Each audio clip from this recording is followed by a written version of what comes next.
Hi everyone, this is Harry Hoffman. This is part of a series on intercultural coaching, and today we talk about systemic coaching 3.0. Let's get started.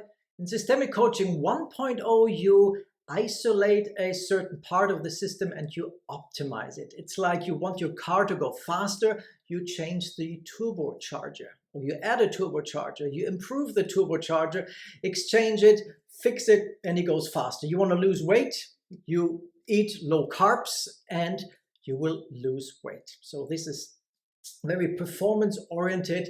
You fix a certain part in the system and things will move on.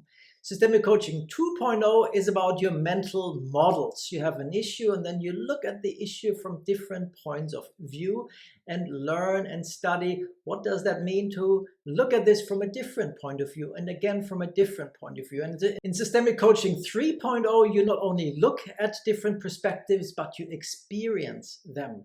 One of the main authors here is John Whittington, who combines systems theory with coaching and constellation.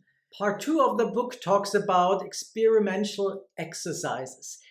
Just like the words say, you experience the dynamics, experiential exercises by mapping your own system. You can do the mapping with toys or you can do the mapping with real life people. I often use Playmobil toys, those little figures, and I ask my coachee client to map their situation. So what kind of players are involved? Who is involved in your issue? Where do people stand? What is the distance? Are they close or distant? Is somebody sitting, laying down, turning their back to each other? Are they close? Are they touching? Do somebody stand on a chair or on a desk? So this kind of setup is called a constellation of your system, and with different players in the system. And then you let the players interact with each other. What do you think? What would other people think?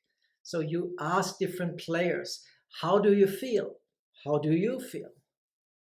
This can be answered by the coachee, but if you have a team, for example, you can have other people respond to this. What do you think this figure, this person feels and thinks in a situation like this, in a dynamic between other players? What is it like for you to stand here like this? What is it like for you to be placed like this by the coachee? And then you can work by moving players around. What would it be like to move closer to this person, further away? What would it be like for this person to leave the room? It's a very dynamic process with a lot of discovery about motivations, desires, needs, hopes, dreams, volition, and more and more. So very dynamic process with a coachee. An individual, you can do this. With a team, you can do this. And a lot of discoveries happenings there. So it's not just about mental models, looking at an issue from different points of views, but it's about experiencing these different point of views through these little figurines. But part 3 of the book by Whittington talks about from the tabletop to workshop, principles and practices in action. So you can actually use real life people. And he has a couple of case studies in this book as well, where he works with real life people. I put a link into the show notes by Whittington's YouTube channel, I think, where he gives an example of this kind of constellation with real life people.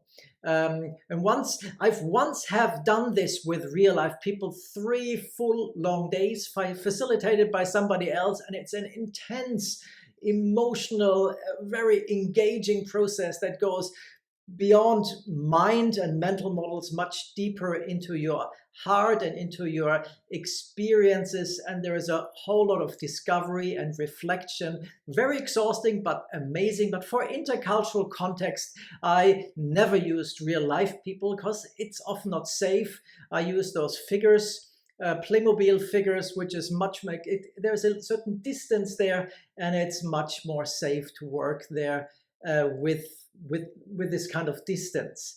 And because it's an emotional process, it can go deep. You work with tough issues and emotional issues, maybe conflicts, and working with figures is more safe. Yeah, I hope this is helpful and it gives you a bit of an overview and insight into Systemic Coaching 3.0. And next time we talk about coaching across cultures. Bye for now.